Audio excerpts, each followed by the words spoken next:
Ukipigana na loga hadi panya ndugu yangu, achana naye kaka. Utakuja kufa hivi hivi. Wewe bado kijana mwanangu, unategemewa kaka, achana naye. Shangaa nazeeka mapema eti. Kaka, utakufa ndugu yangu. Wewe.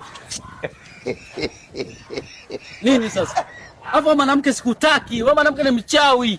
Ndio maana mimi nakuwa mzee kwa sababu yako wewe ujue. Mimi bado kijana mtoto na miaka 25 hapa nilipo hapa kijana. Kabisa achana naye. Au unasemaje brother? Mimi nakusupport. Kwanza leo kwanza sasa hivi mimi na wewe mkazi tusijuane tena. Umesikia wewe mbwe? Ndio maana minywele kama vile pirigisu za peri. Wa? Shem. Kama unavyosikia mmoja nikataa. And then is you mchawi mambo mengi. Nyosha mimi sina pa kwenda. Usiwaze Shem. Mimi mwenyewe napenda wachawi. Twende kaniroga. Asa vipi tena ndugu yangu? Mimi ndo vitu vyangu hivi mwanangu. Mimi napenda wachawi, kaniletea hata miskule kama ipo 10 20. Oya baby tuondoke.